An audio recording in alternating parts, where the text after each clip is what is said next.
Hello माझ्या चौथीच्या बालमित्रांनो आणि माझ्या विद्यार्थ्यांनो, चला तर आपण सुरुवात करूया चौथीच्या इतिहासाला. तर आपण पाहत आहोत या चौथीच्या इतिहासामध्ये शिवाजी महाराजांचा इतिहास दिलेला आहे.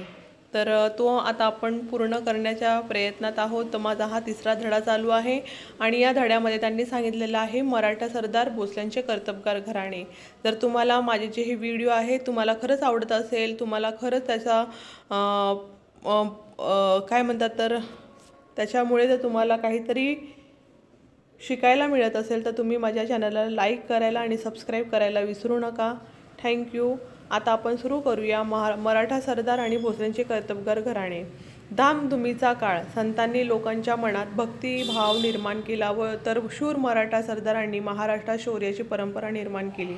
बघा ज्यावेळेस बघा ह्या शिवाजी महाराजांच्याच काळात आपण सुरुवातीलाच पाहिलं होतं की कशा प्रकारे आपल्या त्यांच्या जीवनामध्ये त्या संतांची कामगिरी त्यांनी दाखवली होती.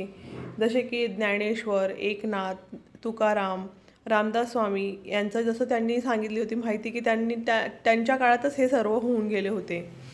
तर आणि त्याच वेळेस कोण शूर मराठा सरदारसुद्धा महाराष्ट्रात यांनी त्यांची जी शौर्याची परंपरा आहे तिची निर्माण केली होती. तो काळच फार धामधुमीचा होता. तर विजापूरचा जो आदिलशहा आणि अहमदनगरचा निजामशहा हे काय करत होते, एकमेकात नेहमी लढाया करत होते आणि त्यांना जे फौज लागत त्यांच्यासाठी त्या फौजेमध्ये त्यांनी मराठ्यांना फार महत्त्व दिलं होतं. त्याचा त्यांनी उपयोग करून घेतला होता. शूर मराठा सरदार. आता हे मराठा सरदार कसे होते, फार शूर होते. तर त्यामुळे त्यांना त्या कामामध्ये त्यांनी सामावून घेतलं होतं. आता मराठे कसे होते, काटक होते, शूर होते, तसेच ते धाडसी होते, स्वामीनिष्ठ होते. त्यांना आपल्या स्वामींवरती त्यांचा पूर्णपणे विश्वास असायचा आणि स्वामींना त्यांच्यावर पूर्णपणे विश्वास असायचा. असे हे शूर मराठा होते आणि लढाईवर मोठमोठे पराक्रम गाजवण्यात त्यांचा मोठा अभिमान वाटे. हातात भालात कमरेला तलवार असे हे धाडसी मराठा जवान घोड्यावर मान घालून सरदारांच्या फौजेत दाखल होत.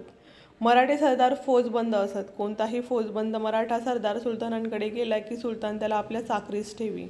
बघा जर एखादा मराठा सरदार आहे, जर तो सुलतानांकडे गेला की त्याला काय करत असे, त्यांच्या कामावर ते निवड करत असे. त्यांना सुलतान काय करत असे, कामावर निवड म्हणजे चाकरासाठी ठेव. त्याला सरदारकीसुद्धा देत असे. त्याचप्रमाणे त्यांना जहागीर देखील देत असे आणि जर त्यांना जहागीर मिळाले तर ते स्वतःला आपले जहागिरीचे राजे समजत.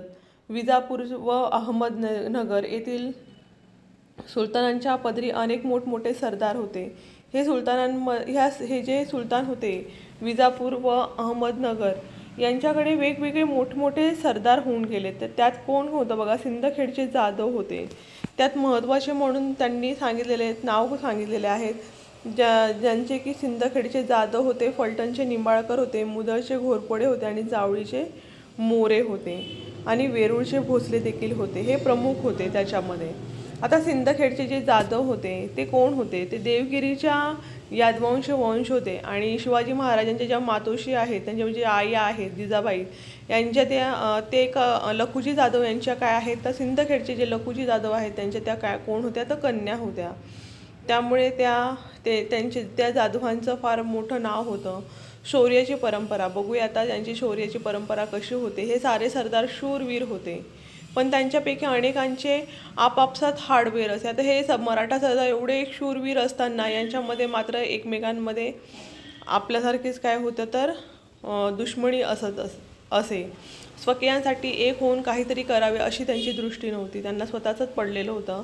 त्यामुळे त्यांचे शौर्य त्यावेळी परकांच्या उपयोगी पडत आणि त्यांच्या वाईटपणामुळे, त्यांच्या शत्रुपणामुळे ह्या सगळ्यांचा त्यांच्या जो अंगामध्ये जो शूरवीरपणा आहे त्यांचा जो उपयोग कोणाला पडत असेल तर त्या सुलतानांना पडत असेल त्याचा उपयोग.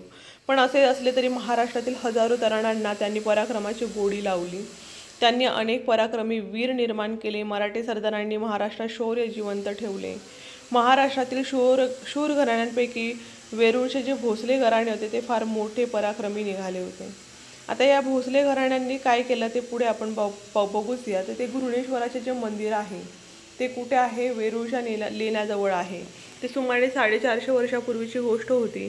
त्या काळात काय झालं की वेरूळच्या लेण्याजवळील घृणेश्वराचे जे सुंदर मंदिर होते ते मोडकळीस आले होते। त्यामुळे काय झालं की त्यांच्या ज्या भिंतींना भेगा पडल्या आणि मंदिरातील पुजारी हे मंदिर सोडून निघून जात होते। आणि एवढ्यात काय झालं ते त्या एवढे महान दैवत पण कोण अवकळा आली होती त्या मंदिरावर। आता एवढं सुंदर मंदिर असताना त्या मंदिराला भेगा पडत होत्या। तर त्या मंदिराकडे पाहून भक्तांना हळहळ वाईट वाटत होतं। येणारे जाणारे हळहळत होते, उसासे सोडत होते, पण त्यांच्या दुरुस्तीचा विचार कोणीच करत नव्हतं। आणि पण कोण विचार करतो कोण? त्या पडक्या मंदिरात एक शिवभक्त नित्य नेमाने येत असे। त्या शिवाच्या पिंडीवर बेलफूल वाहत असे, हात जोडून आपल्या मनात श्री शिवाला सांगत असे। एक दिवस त्यांची गडी माणसे आणली आणि त्यांनी काय केलं तर मंदिराच्या पडक्या भिंती नीट केल्या आणि मंदिराची सारी व्यवस्था लावली। घृणेश्वराचा जीर्णोद्धार झाला। अशा प्रकारे ते घृणेश्वराचं जे मंदिर आहे ते त्यांनी व्यवस्थित केलं। मंदिराच्या आत बाहेर दिवे लावले। घृणेश्वराचे गेलेले वैभव परत मिळाले होते। तर अशा प्रकारे हे पण केलं कोणी? हे जे घृणेश्वराचं मंदिर आहे त्याला व्यवस्थित काम केलं तर कोणी केले? होते कोणते शिवभक्त? ते होते मालोजी राजे। मग आपण बघत आहोत मालोजी राजांना। वेरूळचे भोसले। आता वेरूळ गावचेच ते कोण होते? भोसले होते। वेरूळ गावचे पाटील मालोजीराव भोसले हे थोर शिवभक्त होते। विठोजी राजे हे त्यांचे धाकटे भाऊ, म्हणजे लहान भाऊ होता विठोजी राजे मालोजी राजांचा। वेरूळच्या बाबाजी राजे भोसल्यांची ही मुलं। बाबाजी राजे आहेत यांना 2 मुलं होती। एकाचं नाव होतं मालोजी राजे आणि दुसऱ्याचं नाव होतं विठोजी राजे। ह्या 2 भाऊ असताना वेरूळ गावचे पाटील की बाबाजी राजे भोसल्यांकडे होते। आता मालोजी राजे व विठोजी राजे मोठे कर्तबगार होते, तसेच ते शूर होते। त्यांच्या पदरी पुष्कळ हत्यारबंद मराठे होते। तो काळ फार धामधुमीचा होता। निजामशहाच्या शाहीवर उत्तरेच्या मुघल बादशाह आणि आता जो निजामशहा होता त्याच्यावरती उत्तरेच्या मुघलशहाने काय केली? स्वारी केली होती। त्यावेळी दौलताबाद ही निजामशाहीची राजधानी होती। तेथील मलिक अंबर नावाचा जो वजीर होता त्याने काय केलं होतं, ते मराठी जे आहेत भोसले, मालोजी भोसले आणि विठोजी राजे भोसले यांची कर्तबगारी त्यांनी पाहिली होती, त्यांची हुशारी त्यांनी पाहिली होती।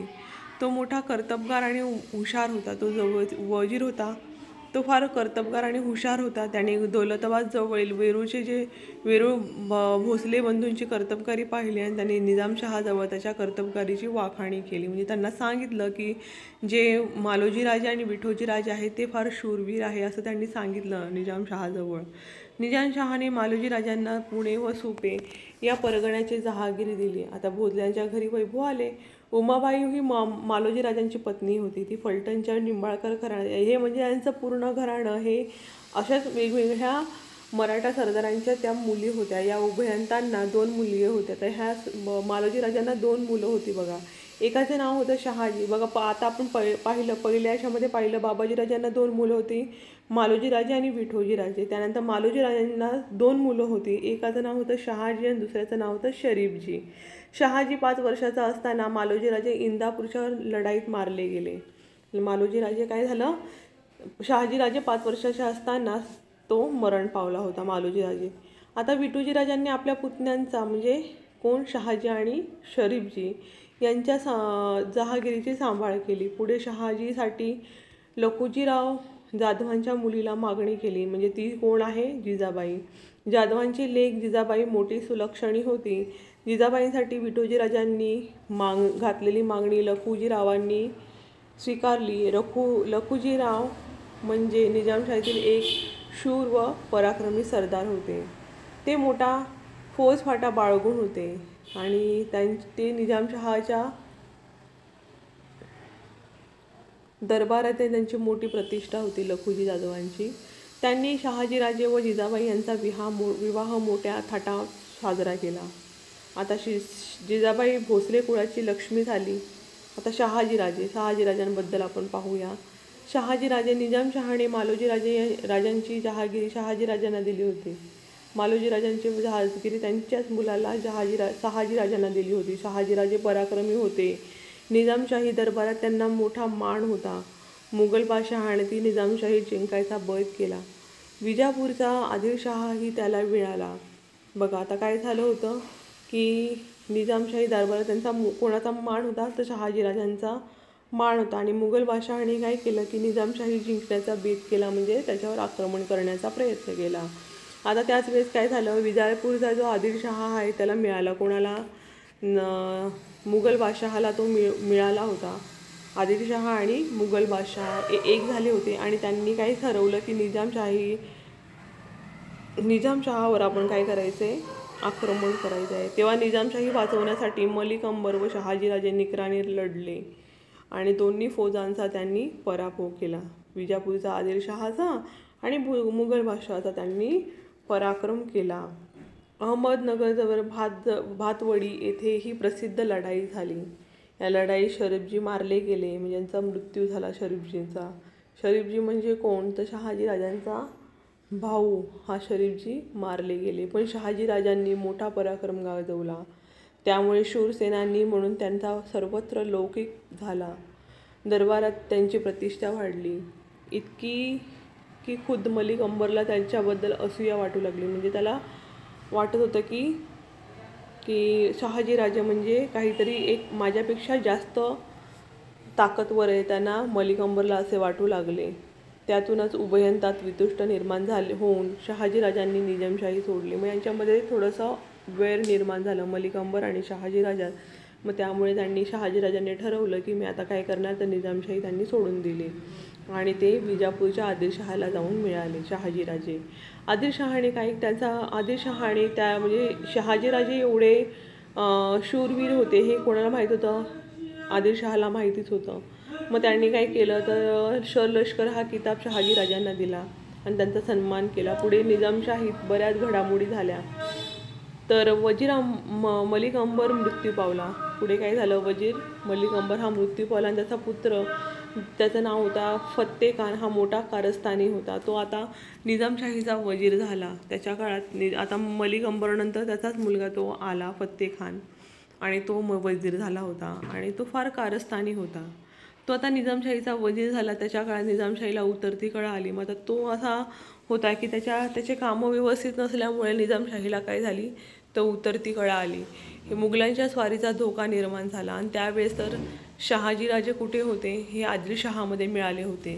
त्यातून निजामशाही सावरण्यासाठी निजामशाहीच्या आईने काय केलं, तर शहाजीराजांकडे परत येण्यासाठी साकडे घातले.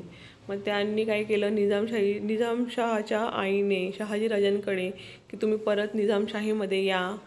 तेव्हा शहाजीराजे आदिलशाही सोडून निजामशाहीत परत आले.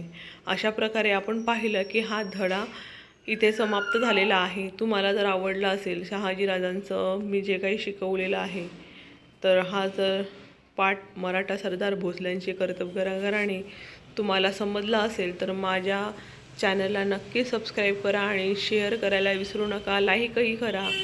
थँक्यू, धन्यवाद.